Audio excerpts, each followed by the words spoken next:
بعده. اللهم صل على سيدنا مولانا محمد وعلى آل سيدنا مولانا محمد كما صليت على إبراهيم وعلى آل إبراهيم إنك حميد مجيد. أما بعد فأعوذ بالله من الشيطان الرجيم. بسم الله الرحمن الرحيم. يا أيها الذين آمنوا اجتنبوا كثيرا من الظن إن بعض الظن إثم ولا تجسسوا ولا يغتب بعضكم بعضا أيحب أحدكم أن يأكل لحم أخيه ميتا فكرهتموه واتقوا الله. وقال عليه الصلاة والسلام إياك والظن فإن الظن أكذب الحديث ولا تحسسوا ولا تجسسوا ولا تدابروا ولا تباغضوا وكونوا عباد الله إخوانا. وقال عليه الصلاة والسلام كفى بالمرء كذبا أن يحدث بكل ما سمع أو كما قال عليه الصلاة والسلام. میرے انتہائی محترم دوستوں عزیزوں، سب سے بڑی خیر جو حاصل کی جا سکتی ہے وہ اللہ کے ساتھ حسن ظن کے ذریعے حاصل کی جا سکتی ہے، اور سب سے بڑا شر اور سب سے بڑا فساد جو دنیا میں وجود میں آ سکتا ہے وہ ایک مومن کے ساتھ بدگمانی کرنا. یہ تمام شرور کی جڑ ہے اور یہ تمام فتن کا سبب ہے. اس لیے یہ بات سب سے پہلے جاننی چاہیے. اس کے گمان سے بڑی کوئی طاقت نہیں ہے. اگر یہ خیر کے لیے استعمال ہو تو اس سے بڑی کوئی خیر نہیں، اور اگر یہ گمان شر کے لیے استعمال ہو تو اس سے بڑا کوئی شر نہیں ہے. سب سے بنیادی چیز اللہ کے ساتھ، سب سے پہلے اللہ کے ساتھ گمان ٹھیک کرنا ہے. اس لیے کہ میں عرض کرتا ہوں اللہ کے ساتھ گمان ٹھیک کر لینا یہ تمام ملائکہ کی قوت سے بڑھ کر قوت ہے. ملائکہ کی طاقت اور ملائکہ کی قوت، جس کو سے اللہ رب العزت نے فرشتوں کو خاص طور پر نوازا ہے. فرشتوں کو خاص طور پر نوازا ہے، اور آیتوں میں روایتوں میں ملائکہ کی طاقت کو اللہ نے بیان نہیں کیا ہے. لیکن یہ بات دعوے سے کہی جا سکتی ہے کہ اللہ کے ساتھ گمان ٹھیک کر لینا ملائکہ کی طاقت کو صفر کر دیتا ہے.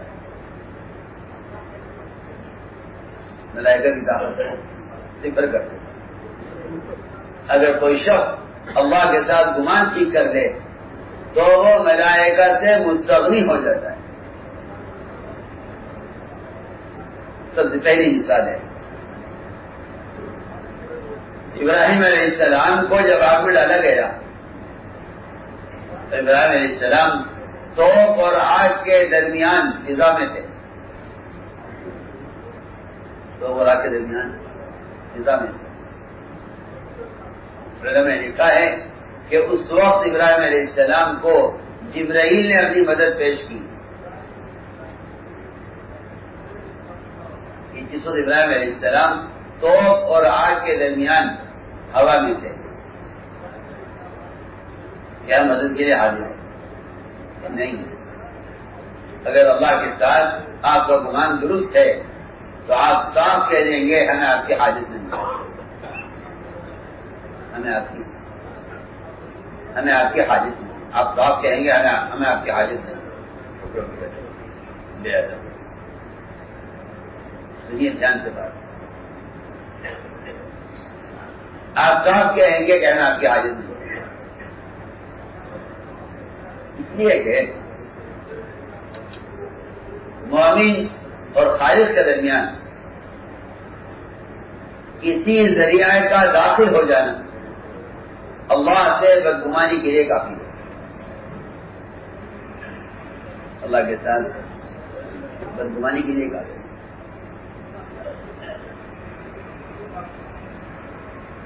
خوب اچھی طرح سمجھنا ہے اس کو.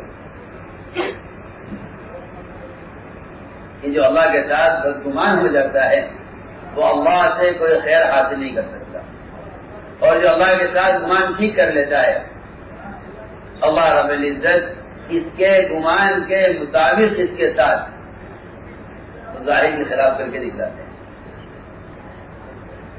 اس سے پہلا سبق دکھلایا گیا تھا کہ پہلے خالق کے ساتھ گمان ٹھیک کرو، لیکن حالات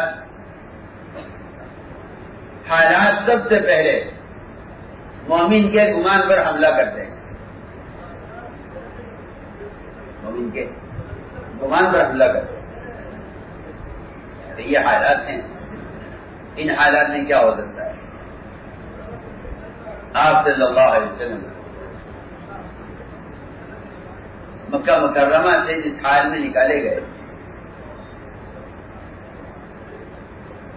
اور آپ کی تلاش میں مشرکین آپ کو نعوذ باللہ پکڑنے یا قتل کرنے کی کوشش میں لگے ہوئے تھے، جب دشمن آپ کے قریب پہنچ گیا، دشمن آپ کے قریب پہنچ گیا، آپ نے فرمایا ابو بکر تم یہ بتلاؤ کہ اس ذات کے ساتھ تمہارا کیا گمان ہے جو ان دو کے ساتھ تیسرا ہے، دو کے ساتھ تیسرا ہے، تمہارے اس بارے میں کیا گمان ہے؟ میں عرض کرنا چاہتا ہوں سب سے پہلے نبی کا گمان اللہ کے ساتھ، اور یہ گمان کا معیار متعین کیا گیا ہے۔ اگر امتی کے اور نبی کے اللہ کے ساتھ گمان کرنے میں فرق ہوگا تو نصرت اور مدد میں فرق ہوگا۔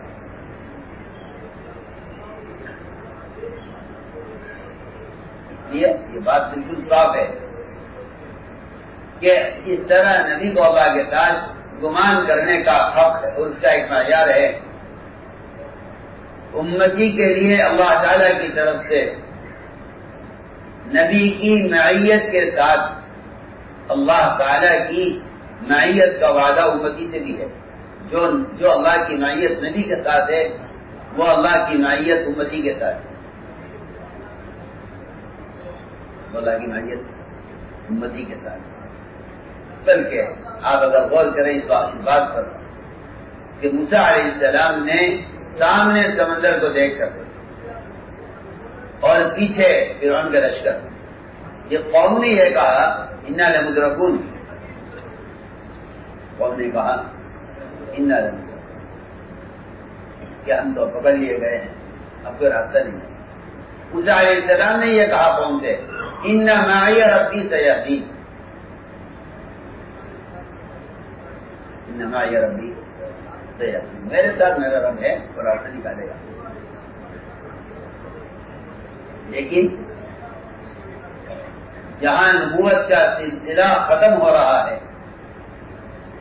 وہاں یہ نہیں کہلوایا کہ ابو بکر تم گھبراؤ مت اللہ میرے ساتھ ہے۔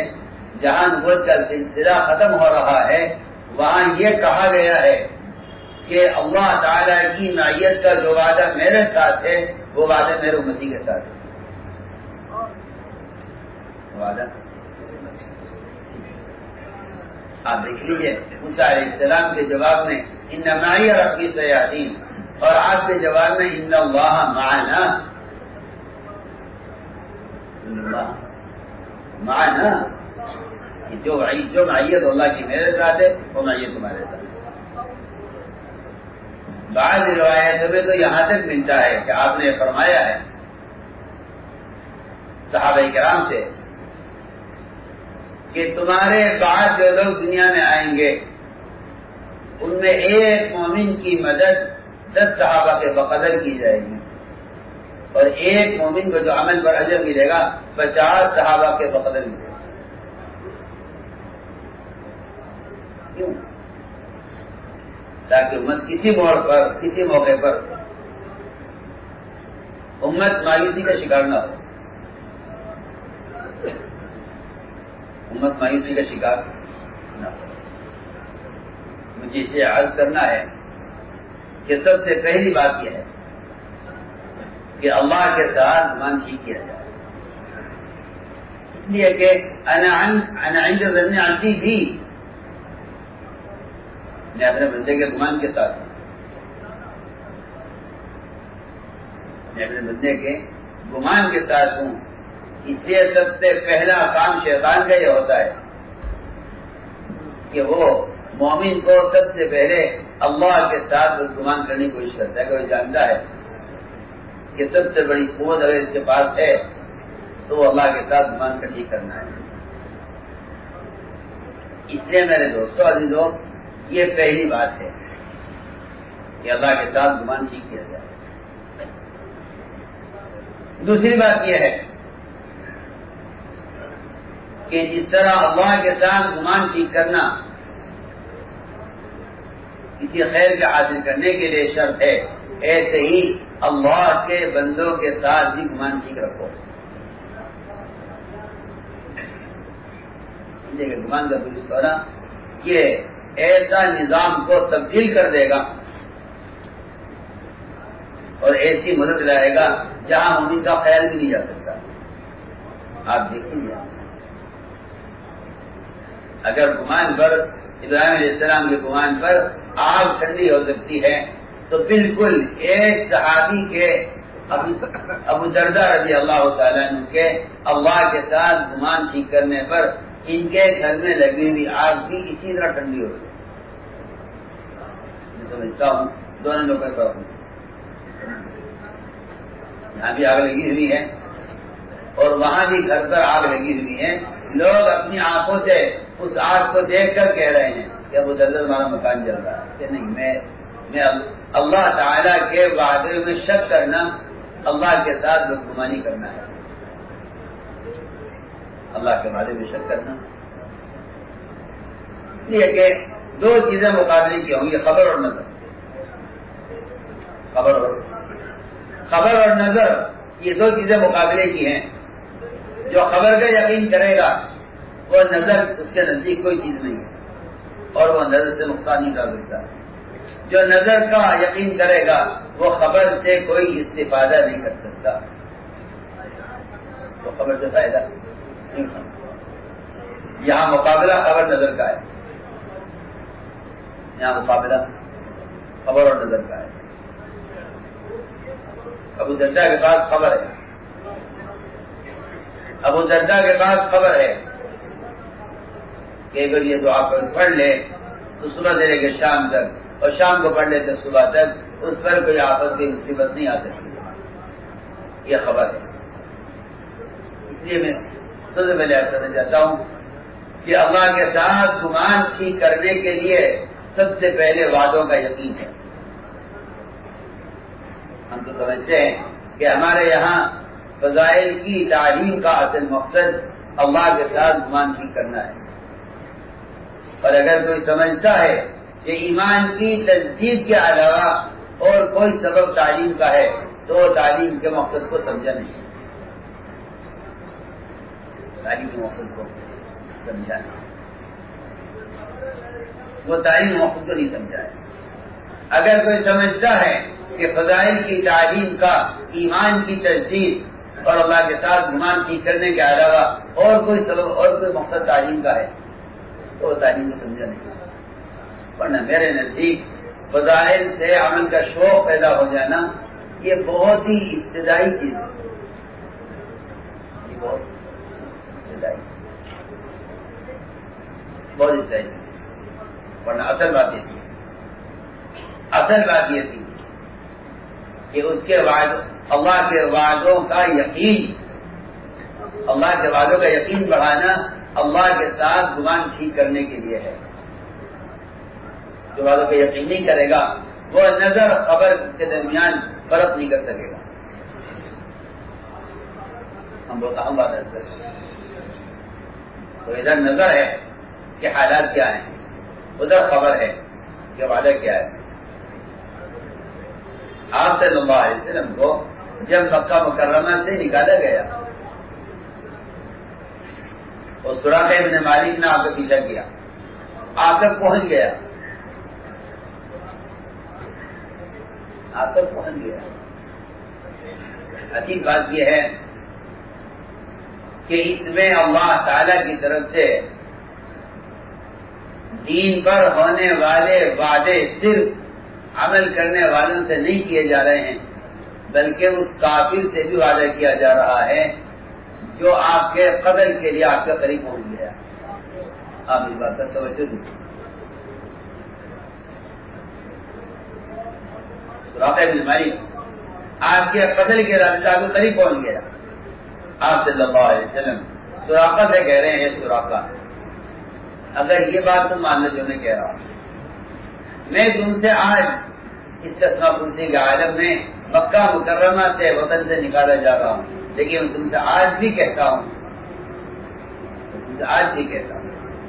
کہ سارے کفر کی طاقت کی انتہا اور کس طرح جس سے تمہارے دل تمہارے لڑکتے ہیں، میں کہتا ہوں کہ اس کے کنگن تمہارے ہاتھوں میں ہوں گے، تم دیکھ لو گے۔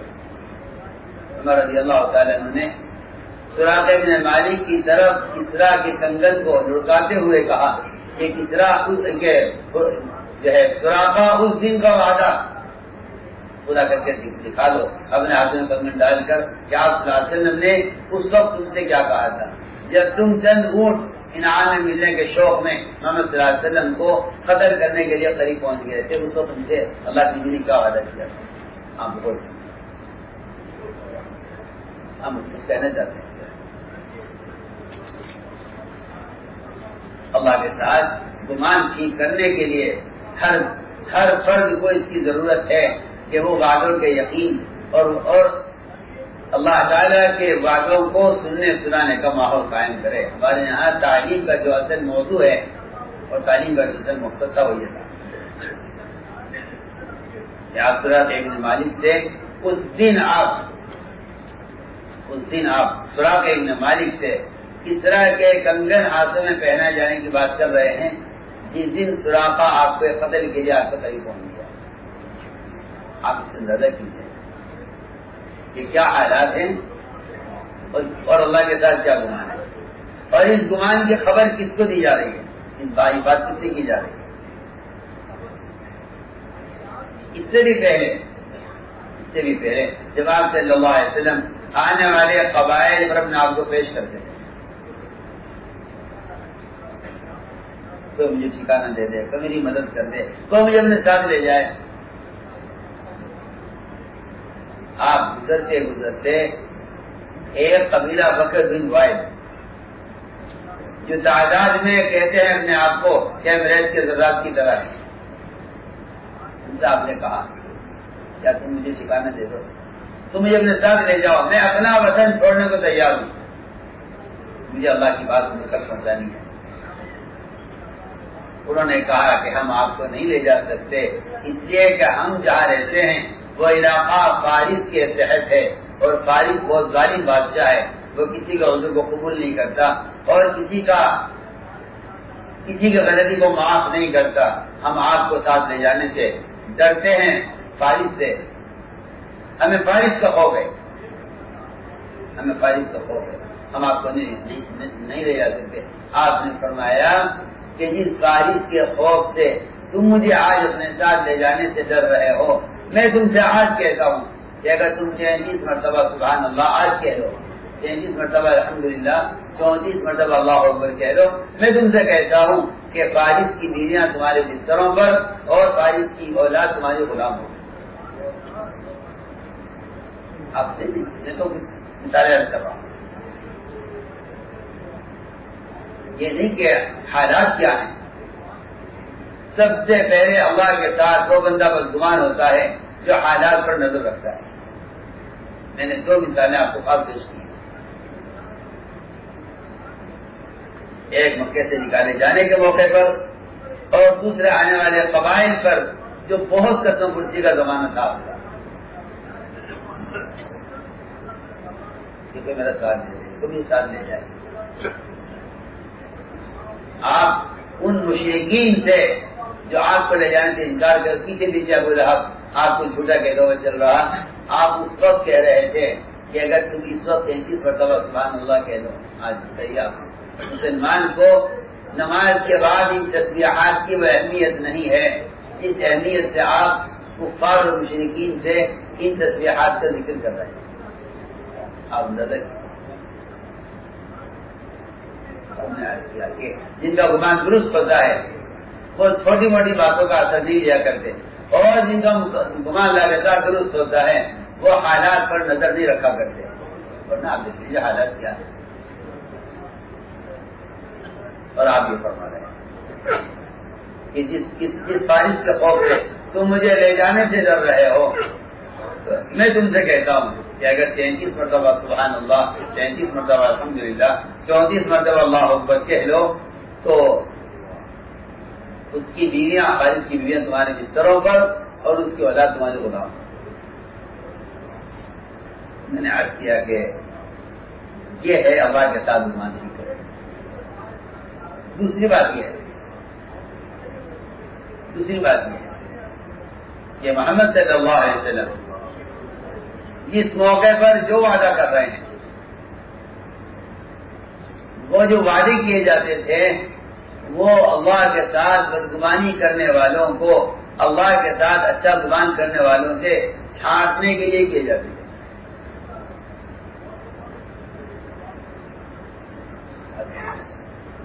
اللہ چھٹائی کے لیے کہ بدگمانی کرنے والے الگ ہو جائیں، اللہ کے گمان کرنے والے الگ ہو جائیں.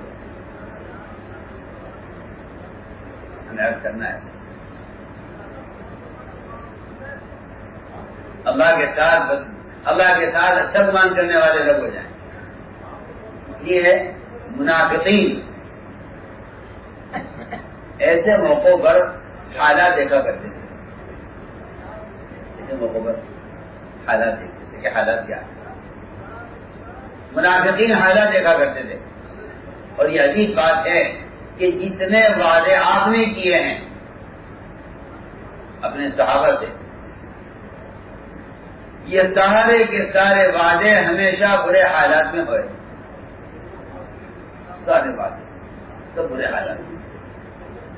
حدیبیہ سے زیادہ برا حال کوئی ہے نہیں جہاں رسول لکھنے سے منع کیا جا رہا ہے کہ ہم آپ کو رسول نہیں مانتے، اس کو رسول کو کاٹیے تحویل میں سے.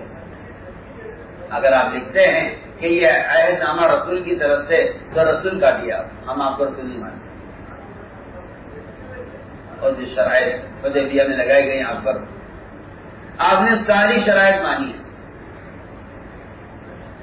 بظاہر آپ کو نظر آ رہا ہے کہ یہاں حالات بہت خراب ہیں اور یہاں کوئی بات مسلمانوں کی مانی نہیں جا رہی ہے.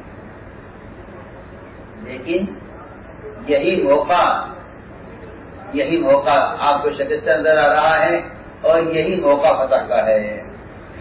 یہی موقع فتح کا.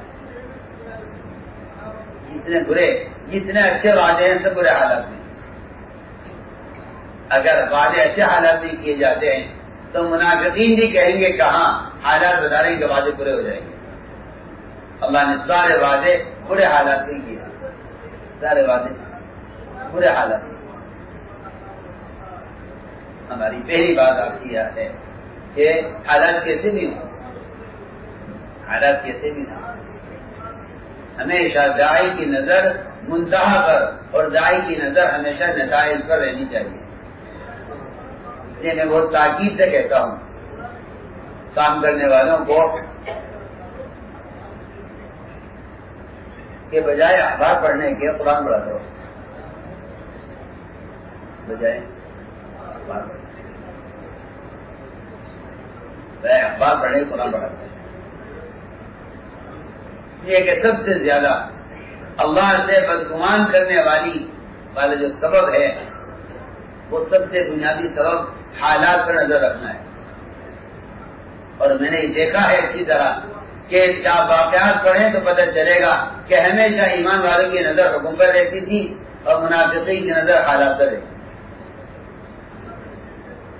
منافقین کی نظر حالات پر اور ایمان والوں کی نظر حکم پر رہتی تھی. کا حکم کیا ہے؟ اس لیے قرآن نے دونوں کا حال الگ الگ کا بیان کر دیا کہ صحابہ کہتے تھے هذا ما وعدنا الله ورسوله وصدق الله ورسوله وما زادهم الا ایمانا وتسلیما. یہ ایمان والوں کی صفت ہے. ما وعدنا الله ورسوله الا غرورا. یہ منافقین کی صفت ہے، دونوں کو بیان کیا لگا کہ وعدے ان سے بھی ہو رہے ہیں، ان سے بھی ہو رہے ہیں. یہ کہتے ہیں وعدہ دھوکہ ہے، کچھ نہیں ہوگا، یہ کہتے ہیں کہ یہ وعدے پورے ہو کر رہیں گے.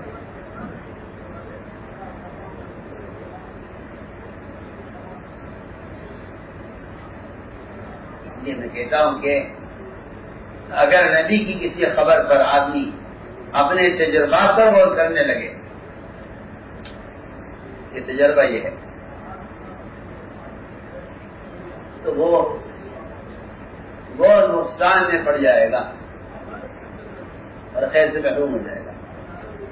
مثال کرتا ہوں،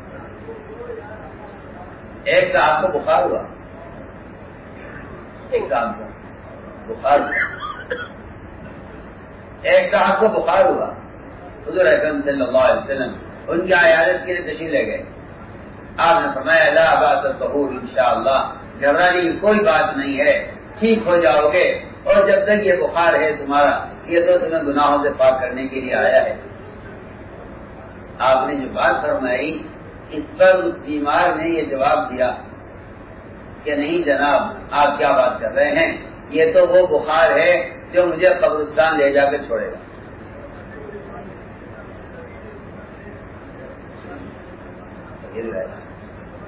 میں صرف گمان بدگمانی کی بات کر رہا ہوں. آپ نے تو اچھے گمان کی بات کی، لا بات کرو انشاءاللہ. بیمار نے کہا جواب میں کہ آپ کیا بات کر رہے ہیں، یہ ایسا بخار نہیں ہے، یہ تو وہ بخار ہے جو مجھے قبرستان لے جا کر چھوڑے گا. آپ نے فرمایا فنعم یظن، فنعم یظن. آپ اس طرح غور کیجیے، یہ میں سمجھتا ہوں کہ یہ لفظ بددعا سے کم نہیں ہے. یہ لفظ فنعم یظن، اگر تمہارا گمان اللہ کے ساتھ یہی ہے کہ اس بخار پر تمہیں موت کا تجربہ ہے اور تمہارا یہی خیال ہے کہ اس بخار سے موت آنی ہے، تو پھر تمہارے لیے یہی ٹھیک ہے. ہم نے تو تم سے کہا تھا کہ ٹھیک ہو جاؤ گے، تم نے کہا نہیں یہ بخار ٹھیک ہونے والا نہیں ہے، یہ بخار تو موت لانے والا ہے. پھر تو تمہارے لیے یہی مناسب ہے جو تم چاہ رہے تھے، تم کہہ رہے ہیں. ایسا نہیں ہے کہ بدگمانی کرنے والے کو حل پہ چھوڑ دیا جائے گا کہ اگر کوئی خیر اللہ کے ساتھ اچھا گمان کرنے سے حاصل ہو سکتی ہے، ہمیں یاد کرنا ہے. سب سے پہلے شیطان اللہ سے بندے کو اور بندوں کو بندوں سے بدگمان کرنے کے لیے شیطان پہلا کام کیا کرتا ہے؟ سب سے پہلا کام شیطان کا یہ ہے کہ وہ اللہ کی طرف سے بندوں کی دلوں میں اور مومن کی طرف سے مومن کے دل میں بدگمانی پیدا کرے. کیا پیدا کرے؟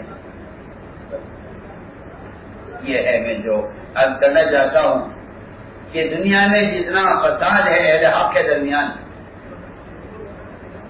اس سارے فساد کی جڑ اور بنیاد وہ مومن کی طرف سے دل میں بدگمانی کا پیدا ہو رہا ہے.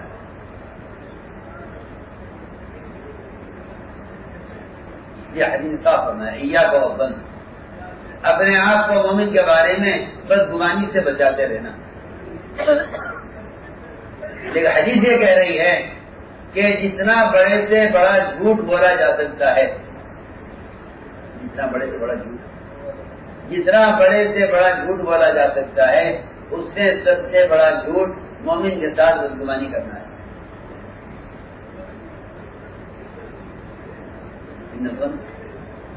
آپ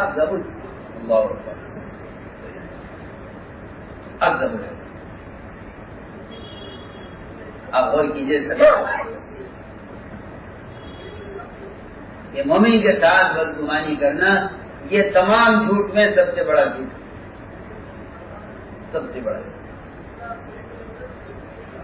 مومن کے ساتھ بدگمانی. یہ کہ اگر مومن کے ساتھ بدگمانی کرتا ہے تو اللہ تعالی جس طرح اپنی ذات کے ساتھ بدگمانی کرنے والے کو نقصان میں ڈال دیتے ہیں، اس طرح اللہ تعالیٰ مومن جگہ کا بدگمانی کرے تو اللہ تعالیٰ اس کو بھی خیر سے محروم کر دیتے ہیں۔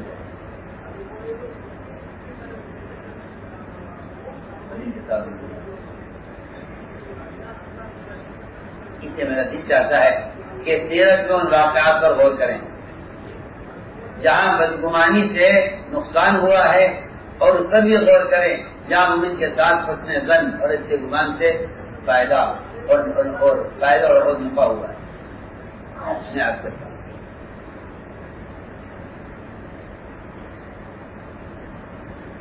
اگر مومن کے بارے میں دل میں کوئی گمان پیدا ہوتا ہے، اس میں کوئی شک نہیں ہے کہ شیاطین دلوں میں مومن کے خلاف خیالاتی پیدا کرتے ہیں، اور شیاطین اچھے بزرگوں کی شکل میں آ کر مومن کی طرف سے بری خبریں ہی پہنچاتے ہیں، اچھی شکل میں بہت اچھی شکل میں آئیں گے، اور آپ سے مومن کے بارے میں کوئی بات کیا جائے گی، اور آپ اس بات کے تذکرے کریں گے لوگوں کے درمیان۔ لوگ آپ سے پوچھیں گے یہ بات آپ سے فلاں کے بارے میں کس نے کہی ہے، آپ کہیں گے جواب میں کہ میں اس آدمی کو شکل سے خوب جانتا ہوں، نام سے نہیں پہچانتا، اگر سامنے آئے گا تو بتا دوں گا یہ ہے، اس نے مجھ سے یہ بات کہی۔ حدیث میں صراحتاً فرمایا کہ وہ شیطان ہی تھا۔ صحیح ہے، اور یہ بات کی عام ہے مسلمانوں میں کہ بھائی ہم جانتے ہیں فلاں صاحب نے بات کہی ہے، ہم اس کو نام سے نہیں پہچانتے، شکل سے جانتے ہیں، سامنے آگے تو پڑھیں۔ حدیث نے صراحتاً فرمایا کہ وہ شیطان ہی تھا، وہ تمہارے درمیان بدگمانی چھوڑ گیا ہے، اور آپس میں لوگ اس بات کے تذکرے کرتے ہیں، کہتے ہیں ہاں ہم کہنے والے کو شکل سے جانتے ہیں، نام سے نہیں پہچانتے۔ فرمایا حدیث میں وہ شیطان ہی تھا۔ نہیں کہیں کہ جب شیاطین ایمان والوں کے دلوں میں مومن کی طرف سے بدگمانی پیدا کریں تو یہ تو میں کہتا ہوں ایک خیال ہے، یہ تو ایک خیال ہے، اس خیال پہ جھٹلانا تو انتہائی ضروری ہے۔ میں اس سے بھی عبادت کرنا چاہتا ہوں، عبادت کرنے کہ اگر مومن کو غلط کرتے ہوئے اپنی آنکھ سے دیکھ کر بھی مومن کے ساتھ اچھا گمان کیا جائے اور اپنی آنکھ سے دیکھے ہوئے کا انکار کیا جائے تو یہ مومن کا حق ہے، یہ مومن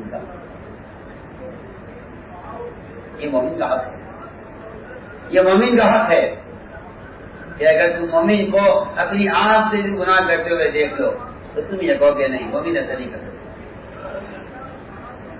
آپ پڑھیے وہ حدیثیں، ہم کو مخبر کی خبر کا یقین کرتے ہیں کہ ہاں یہ خبر سنی ہے، اور آپ کو نہیں معلوم، میں تو ابھی بیان کر چکا ہوں کہ یہ خبر دینے والے شیطان ہی تھا۔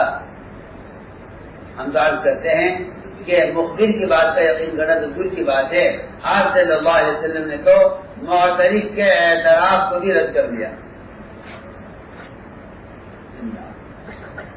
4 مرتبہ معاذ بن مالک اسلمی نے اپنے بارے میں خود زنا کرنے کا اعتراف کیا ہے، 4 مرتبہ۔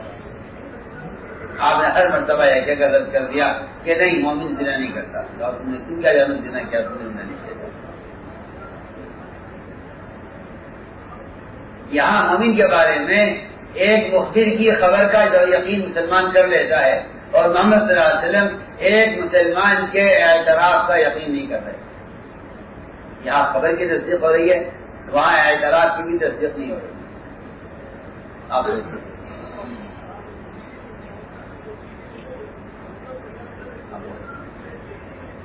یہاں معترف کہہ رہا ہے ایسا نہیں کیا، میں نے زنا کیا، آپ کہہ رہے نہیں تم نے زنا نہیں کیا، تم کیا جانو زنا کیا ہے۔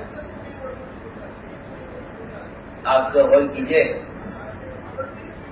کہ ایک گھر صرف 2 میاں بیوی کا، ایک گھر صرف 2 میاں بیوی کا، یہ گھر آباد نہیں رہ سکتا اگر یہ دونوں ایک دوسرے کے ساتھ اچھا گمان نہ کریں۔ ایک گھر میں کہتا ہوں کہ کوئی نہیں ہے، صرف دو افراد ہیں، ایک میاں ایک بیوی۔ اگر یہ ایک دوسرے کے بارے میں حسن ظن اختیار نہ کریں تو یہ گھر چل نہیں سکتا، یہ گھر برباد ہو جائے گا، یہ گھر برباد ہو جائے گا۔ بہت سی مثال دے رہا ہوں، بہت سی مثال دے رہا ہوں۔ عبداللہ بن رواحہ رضی اللہ تعالی عنہ بیوی کے ساتھ سو رہے تھے، حضرت حضرت صحابہ میں ایمان کے باب میں واقعہ نقل کیا، ایمان کے باب میں، آداب میں یا معاشرے کے آداب میں نہیں، ایمان کے باب میں ہے واقعہ۔ حضرت کی جو ترغیب ہے حضرت صحابہ کی، اس پر غور کرنا چاہیے علماء کو۔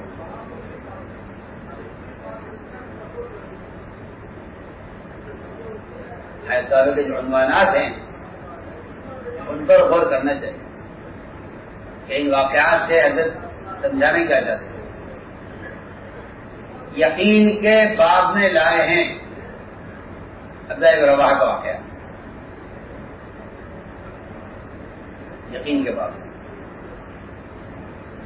کہ مومن کے ساتھ اچھا گمان کرنے کا جہاں تک اس کا حق ہے، اس کا درجہ ہے کہ اگر آپ اپنی آنکھوں سے کوئی چیز ہوتی ہوئی دیکھ رہے ہیں آپ کو یہ چاہیے کہ نہیں، مومن ایسا نہیں کر سکتا۔ سنا جی آپ واقعہ مشہور ہے، عبداللہ بن رواحہ رضی اللہ تعالیٰ نے رات کو اٹھے بیوی کے پاس سے باندھی کے پاس چلے گئے، اس زمانے باندھی ہو گئی تھی بیوی کی طرح، بیوی کی آنکھ کھلی، ان کو دیکھا بستر پر نہیں ہے تو تلاش میں نکلی کہ آخر کہاں گیا رات میں، جا کر دیکھا اپنی آنکھوں سے کہ وہ باندھی کے پاس تھے، باندھی صحبت کر رہے تھے۔ غصہ اتنا آیا کہ عبداللہ بن رواحہ رضی اللہ تعالیٰ عنہ پر بیوی کو کہ بیوی چھرا نکال کر لائے، غصے میں کہ میرے پاس سے اٹھ کر باندھی کے پاس کیوں گئے، اس غصے میں چھرا نکال کر لائی کہ میں اس چھرے کو اس کے سینے میں گھونپ لوں۔ اس نے چھرا تلاش کیا رات کے اندھیرے میں، اس نے میرا رواحہ باندھی سے فارغ ہو چکے تھے، دیکھا وہ چھرا لے کر آ جی، چھرا لے کر آ جا رہی، کیا بات ہے، کیا بات ہے، کیا ہوا؟ بیوی نے کہا اگر میں اس وقت میں وہاں دیکھ لیتی جہاں تم تھے تو میں چھرا تمہارے سینے میں گھسا دیتا۔ کیا بات، انہوں نے کہا دیکھ لیا، کیا باندھی کے ساتھ صحبت نہیں کر رہے تھے؟ بات صاف ہے۔ اللہ کے رسول نے فرمایا ہے کہ مومن جنابت کی حالت میں قرآن نہیں پڑھ سکتا، اور میں جو قرآن پڑھ کر سناتا ہوں، اور یہ بات حق ہے کہ اللہ کے نبی نے جو کہہ دیا ہے وہ تو ہمارے لیے کرنا لازم ہے، اس کے خلاف کر نہیں سکتے، اور میں جو قرآن پڑھ کر سنا دیتا ہوں۔ چند اشعار جنہوں نے پڑھ کر سنائے، میں یہ مثال صرف یہ بیان کرنے کے لیے